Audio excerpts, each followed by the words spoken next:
जय हिंद साथियों, exam day पर आपका फिर से स्वागत है। आज हम देखेंगे ईवीएस की मैराथन सेशन हमारा। इससे पहले आपको जो सीडीपी है उसकी पेडागोजी और सीडीपी की मैराथन आपको हमने पिछली वीडियो में कराई है। दो वीडियो में आप उसको जाकर देखेगा, उसमें प्रीवियस ईयर के सभी क्वेश्चन आपको देखने को मिलेंगे। ऐसे ही इसी में जो आपके लास्ट ईयर जो एग्जाम हुआ था उसके सभी सेटों के क्वेश्चन इसमें ईवीएस के मिलेंगे आपको। साथ ही साथ ईबीएस की पेडागोजी आपको इसमें देखने वाले हैं। तो बिना देरी करे आइए वीडियो को शुरू करते हैं। आपकी ईबीएस की एक मैराथन सेशन में लेकर आया हूं। आपने अभी तक हमारे चैनल को सब्सक्राइब नहीं किया हो तो प्लीज हमारे चैनल को सब्सक्राइब कर लें। साथ ही साथ घंटी को ऑन कर लें, जिससे कि अगली जो महत्वपूर्ण वीडियो है आपके लिए वह समय पर पहुंच जाए। तो इसमें आइए देखते हैं। इसमें पहला क्वेश्चन इसमें पहला क्वेश्चन है, जैविक समुदाय का प्राथमिक उपभोक्ता कौन होता है? तो जो शाकाहारी होते हैं, जो घास फूस खाते हैं, यानी कि जो घास फूस खाते हैं, तो वह शाकाहारी इसके प्राथमिक उपभोक्ता कहलाते हैं। इसके बाद है अगला क्वेश्चन, जब एक जीव को एक लाभ लेता है और दूसरा सहवासी जीव को प्रभावित किए बिना दूसरे सहभागी जो सहवासी जीव है उसको बिना प्रभावित किए एक ही जीव लाभ लेता है, तो उसे क्या कहते हैं?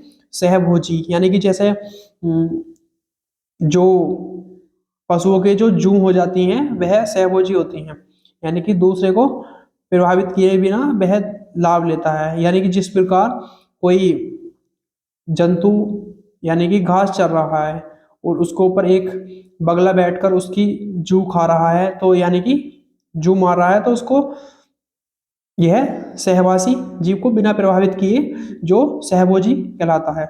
इसके बाद अगला क्वेश्चन हम देखेंगे। अगला क्वेश्चन है, ओजोन परत के अधिकतम ह्रास निम्न में से किस पर हुआ है? तो जो दक्षिणी ध्रुव होते हैं, जो दक्षिणी ध्रुव है, उत्तरी और दक्षिणी ध्रुव ऐसे जो है ग्लोब है, इसमें इधर उत्तरी ध्रुव इधर दक्षिणी ध्रुव होता है इसमें, तो दक्षिणी ध्रुव पर सबसे ज्यादा ओजोन परत का क्षीण हुई है। इसके बाद अगला क्वेश्चन देखेंगे, निम्न में से ग्रीन हाउस गैस नहीं है? तो यानी कि green house gas carbon dioxide, nitrous oxide और आपकी CH4 मेथेन गैस, ये सभी ग्रीन हाउस गैसें होती हैं। और साथ ही साथ इसमें पूछा है हमसे नहीं, जो नहीं होती, तो इसमें जो ऑक्सीजन होती है वो जो होती है यानी कि ऑक्सीजन, यह ग्रीन हाउस गैस नहीं होती है। इसके बाद हम अगला क्वेश्चन देखेंगे। उससे पहले आपने अभी तक हमारे चैनल को सब्सक्राइब नहीं किया हो तो प्लीज चैनल को सब्सक्राइब कर लें। इस पर आपको जो सीटेट एग्जाम जो जुलाई में होने जा रहा है उसके लिए आपको जो जितनी भी मैराथन क्लास में आपको ज्यादा से ज्यादा प्रीवियस ईयर क्वेश्चन और संभावित क्वेश्चन कराने की हम पूरा विश्वास के साथ वादा दिलाते हैं। और आपको हमने स्लोगन में भी लिख रखा है अपने, जो आपकी सफलता हेतु हमारा निःशुल्क प्रयास है, आपका साथ हमारी हिम्मत है। तो आप हमारे चैनल को सब्सक्राइब कर लें और हमारी वीडियो को लाइक करें और अपने दोस्तों के साथ ज़्यादा से ज़्यादा शेयर करें। और आपको कोई भी जो कोर्स वोर्स लेने की ज़रूरत नहीं है सीटेट का, आप हमारे साथ जुड़े रहिएगा। हम आपको बिल्कुल 130 प्लस स्कोर का वादा दिलाते हैं। 130 प्लस आप अच्छे से स्कोर कर पाओगे। और साथ ही साथ आप हमारे चैनल पर कमेंट करिएगा। अगर आपको किसी भी PDF नोट्स की जरूरत है तो आप चैनल में जो हमारी किसी भी वीडियो के नीचे आप कमेंट कर सकते हैं जाकर, जिस भी सब्जेक्ट के आपको PDF या नोट्स चाहिए। तो आइए अगला क्वेश्चन देखते हैं। वायुमंडल का प्रमुख स्तर जो पृथ्वी तल के नजदीक होता है उसे क्या कहते हैं? उसे कहते हैं क्षोभ मंडल। यानी कि जो पृथ्वी के निकट होता है, यानी कि जैसे आपकी पृथ्वी है इसके निकट जो एक मंडल होता है उसे क्षोभ मंडल कहते हैं। इसमें सारी मौसम की इसमें सभी घटनाएं इसी में होती हैं। इसके बाद अगला क्वेश्चन हम देखेंगे, भू भू पारिस्थितिकीय तंत्र में ऊर्जा का महत्वपूर्ण स्रोत कौन सा होता है? तो ऊर्जा का महत्वपूर्ण स्रोत जो है आपका, जो है कि सूर्य है। यानी कि सूर्य सबसे आपका महत्वपूर्ण स्रोत ऊर्जा का है। इसके बाद अगला क्वेश्चन हम देखेंगे। अगला क्वेश्चन है, कौन सा वायुमंडल प्रदूषक अम्लीय वर्षा का मुख्य कारक है? तो सल्फर डाइऑक्साइड, यानी कि जो सल्फर, आपने सुना होगा कि सल्फर की वर्षा हुई है, यानी कि जो आपकी प्रदूषक अम्लीय वर्षा होती है उसे सल्फर वर्षा के नाम से भी जाना जाता है। तो ये सल्फर डाइऑक्साइड के कारण होती है। इसका मुख्य कारक होता है सल्फर डाइऑक्साइड। इसके बाद अगला क्वेश्चन हम देखेंगे। राज्यसभा में होने वाली सभाओं की अध्यक्षता कौन करता है? तो इसकी जो राज्यसभा में होने वाली सभाओं की अध्यक्षता उपराष्ट्रपति करता है।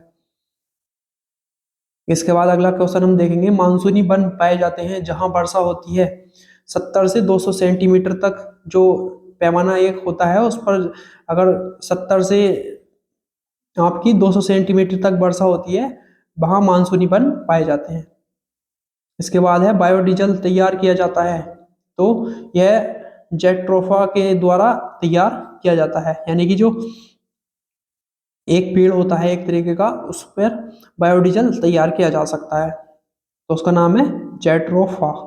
इसके बाद अगला क्वेश्चन हम देखेंगे, किसी राज्य के राज्यपाल की नियुक्ति के लिए कम से कम आयु कितने वर्ष होनी चाहिए? तो राज्यपाल की नियुक्ति के लिए आपकी 35 वर्ष जो कम से कम आयु होनी चाहिए। इसके बाद अगला क्वेश्चन हम देखेंगे, सूर्य के निकटतम ग्रह कौन सा है? तो सूर्य के निकट ग्रह कौन सा है? बुध, यानी कि बुध जो है सबसे सूर्य के निकट ग्रह है। तो इस प्रकार आपसे यह क्वेश्चन पूछा जाता है। तो सबसे जो निकटतम ग्रह कौन सा है सूर्य के? तो वो है बुध। इसके बाद हम अगला क्वेश्चन देखेंगे।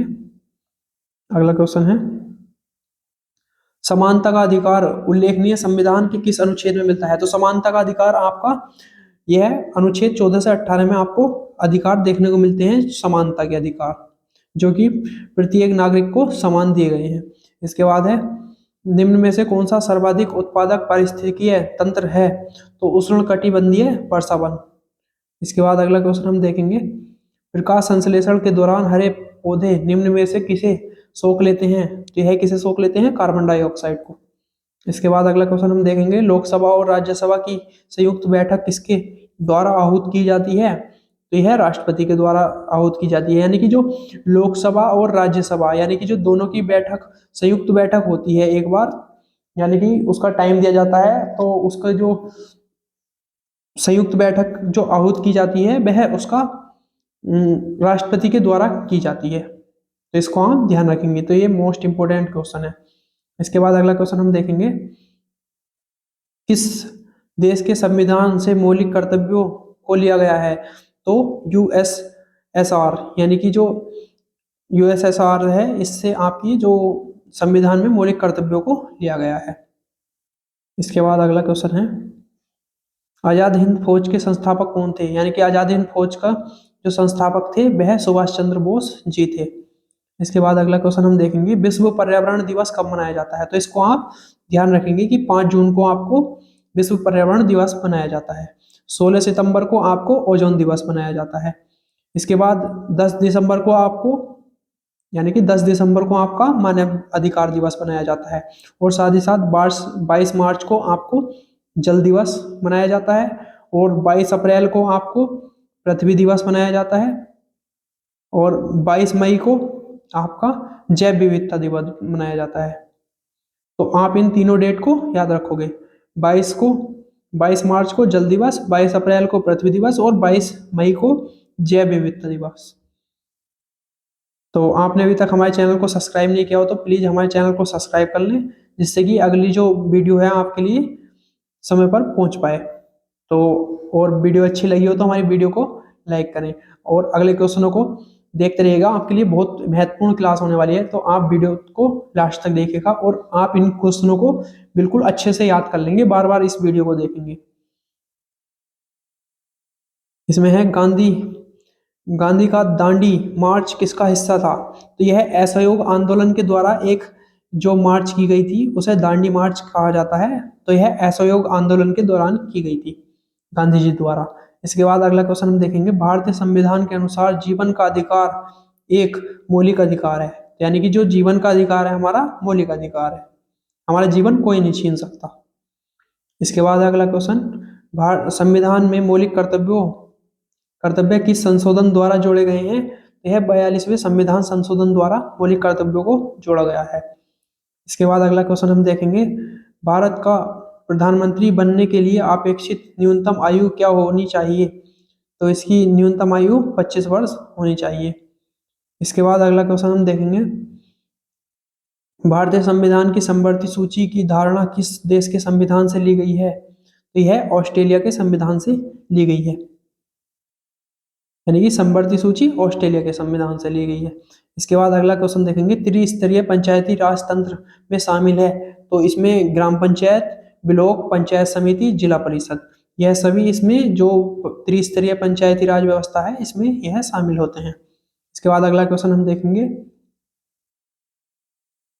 अगला क्वेश्चन है, भारत की जो संसद है उसने पर्यावरण संरक्षण बिल किस वर्ष पारित किया था? तो पर्यावरण संरक्षण बिल आपका 1986 में पारित किया गया था। तो आप इसको मोस्ट इंपोर्टेंट क्वेश्चन की श्रेणी में रख लेंगे, याद कर लेंगे। तो यह क्वेश्चन आपका बार बार रिपीटेड होता है, हर साल किसी न किसी सेट में आपको जरूर रोज देखने को मिलता है। इसके बाद अगला क्वेश्चन है, सौरमंडल का सबसे गर्म ग्रह कौन सा है? तो सबसे गर्म ग्रह है इसमें शुक्र। इसके बाद अगला क्वेश्चन देखेंगे, अगला क्वेश्चन है आपका, निम्नलिखित में से कौन सा वृक्ष जैविक कीटनाशक का उत्पादक है? तो जैविक कीटनाशक का उत्पादक कौन है? नीम। नीम ही एक ऐसा वृक्ष है जो जैविक कीटनाशक का उत्पादन करता है। इसको आप याद रख लेंगे। इसके बाद अगला क्वेश्चन हम देखेंगे, अगला क्वेश्चन है, चरने वाले पशु वनस्पति को कैसे बदलते हैं? तो यानी कि चुनकर चलना, यानी कि पशु पहले चल लेंगे, फिर उसे वनस्पति को उसमें मल त्याग देंगे, तो वह आपका खाद के रूप में फिर वनस्पति में जाएगा, उससे अच्छी वनस्पति होगी।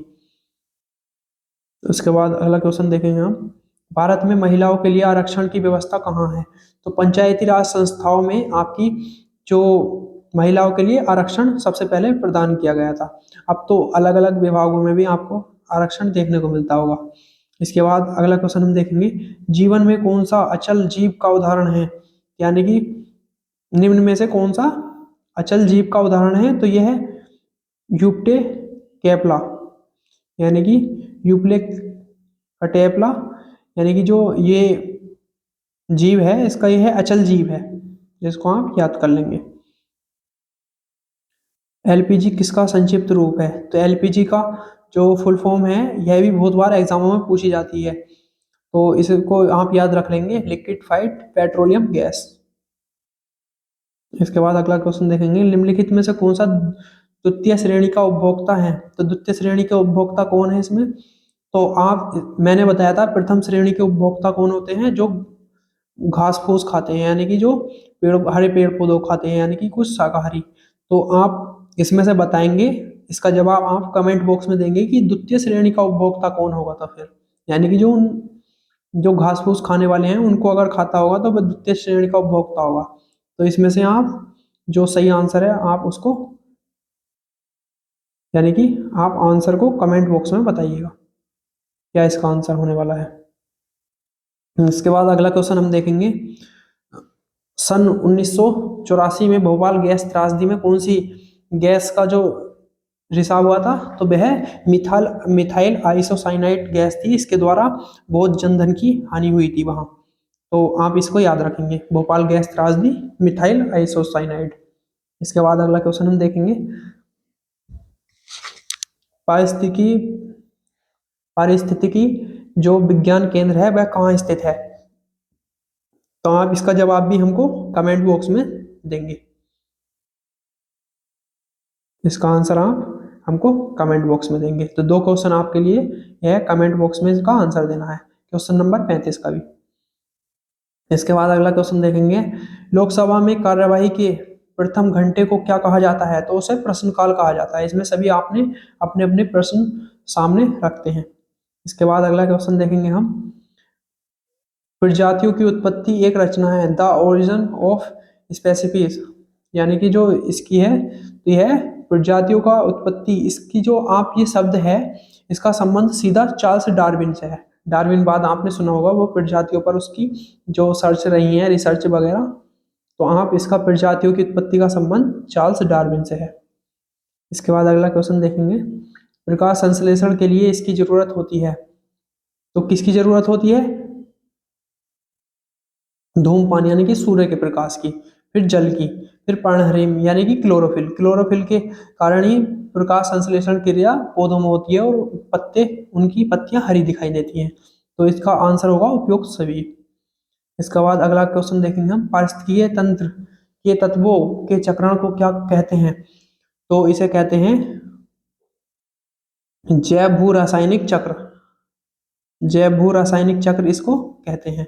इसके बाद अगला क्वेश्चन हम देखेंगे, वायुमंडल में 99% भाग किन दो गैसों का विस्तार है? तो जो ऑक्सीजन और नाइट्रोजन, आपकी जो वायुमंडल में 99% भाग पर यही पाई जाती हैं दो गैस, यानी कि नाइट्रोजन N2 यानी कि O। इन दोनों गैसों का ही मिश्रण आपको 99% देखने को मिलता है। इसके बाद देखेंगे, भारत की पहली पहली महिला आईपीएस अफसर कौन है? यानी कि जो आईपीएस अफसर जो है फर्स्ट वुमेन, तो वह कौन है? किरण बेदी। इसके बाद अगला क्वेश्चन देखेंगे हम, प्रकाश संश्लेषण के द्वारा हरे पौधों पैदा करते हैं, तो क्या करते हैं? कार्बनिक द्रव्य पैदा करते हैं। तो हरे प्रकाश संश्लेषण के द्वारा हरे पेड़ पौधे क्या करते हैं? कार्बनिक द्रव्य पैदा करते हैं, यानी कि उसका फिर दहन करते हैं, यानी कि जो हम कहते हैं ना भोजन बनाते हैं, तो वह कार्बनिक द्रव्य बनाते हैं। इसके बाद अगला क्वेश्चन हम देखेंगे, भारतीय संविधान में विधि का शासन विचार कहाँ से लिया गया है? यह इंग्लैंड से लिया गया है। इसके बाद अगला क्वेश्चन हम देखेंगे, ध्रुव तारा कहा जाता है? ध्रुव तारा किसे कहा जाता है? तो यह उत्तरी तारे को ध्रुव तारा कहा जाता है। तो इसका ऑप्शन ए बिल्कुल सही होगा। इसके बाद हम अगला क्वेश्चन देखेंगे, संविधान सभा ने राष्ट्रीय गान को कब अपनाया? तो संविधान सभा ने राष्ट्रीय गान को 24 जनवरी यानी कि 24 जनवरी 1950 को इसको अपनाया था। तो आप जो संविधान बनकर कब तैयार हुआ था? तो 26 नवंबर सन, जो मैं लिख देता हूँ, 26 नवंबर 1949 को हमारा संविधान बनकर तैयार हो गया था। तो संविधान दिवस कब मनाया जाता है? 26 नवंबर को। इसके बाद अगला क्वेश्चन हम देखेंगे, रसोई में किस गैस का मिश्रण? रसोई की गैस एक मिश्रण है ब्यूटेन और प्रोपेन का। तो इसका जो सही आंसर होगा आपको, यह ब्यूटेन और प्रोपेन होगा। इसके बाद अगला क्वेश्चन है, भारत की आत्मा गांव में निवास करती है, यह कथन किसका है? यह गांधी जी का है। इसके बाद अगला क्वेश्चन है, किस देश में लचीला संविधान लागू है? तो यह यूनाइटेड किंगडम में, यानी कि यूके जो होता है एक देश, उसमें आपका जो लचीला संविधान लागू है। इसके बाद अगला, नगर निगम द्वारा कौन सा कर लगाया जाता है? तो नगर निगम द्वारा ये सभी कर लगाए जाते हैं, चुंगी कर, गृह कर, मनोरंजन कर, ये सभी कर जो है नगर निगम द्वारा ही लगाए जाते हैं। तो इनको आप याद रखेंगे। इसके बाद जो अगला क्वेश्चन है, सूर्य में ऊष्मा और प्रकाश किसके द्वारा उत्पन्न होता है? तो यह किसके द्वारा उत्पन्न होता है? तो यह न्यूक्लियर अभिक्रिया, यानी कि जो आपकी जो हाइड्रोजन यानी कि जो आपकी हीलियम गैस होती है, तो उसकी न्यूक्लियर अभिक्रिया वहां होती है। तो सूर्य में इसी वजह से प्रकाश और ऊष्मा उत्पन्न होती है। तो आज का सेशन ये यही समाप्त होता है, और 50 क्वेश्चन की श्रृंखला मैंने इसमें करा दी गई है, और साथ ही साथ आपकी जो 51वें क्वेश्चन की श्रृंखला है, यह आपको दूसरी क्लास में आगे को देखने को मिलेगी। तो आप हमारे चैनल को सब्सक्राइब कर लें, जिससे कि जो आपकी मोस्ट इम्पोर्टेंट वीडियो है तो आपको समय समय पर प्राप्त हो सकें, जिससे कि आप एक अच्छी तैयारी कर पाओ, और साथ ही साथ आप 130 प्लस स्कोर कर पाओ।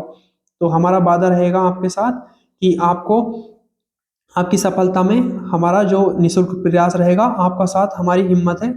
तो आप हमारे चैनल को सब्सक्राइब करें और वीडियो को लाइक और शेयर करें। तो आप चैनल को बिल्कुल सब्सक्राइब कर लें, आपके लिए बहुत महत्वपूर्ण जो क्लास इस पर होने जा रही हैं। और साथ ही साथ आप किसी भी पीडीएफ की या नोट्स की ज़रूरत है तो हमें कमेंट बॉक्स में पीडीएफ नोट्स लिखकर सेंड कर दीजिएगा, हम उसको बता देंगे किस माध्यम से आपको डाउनलोड करना है। तो आज की वीडियो यहीं समाप्त होती है। वीडियो को लाइक करके जाएं और अपने दोस्तों के साथ ज़्यादा से ज़्यादा शेयर करें। धन्यवाद।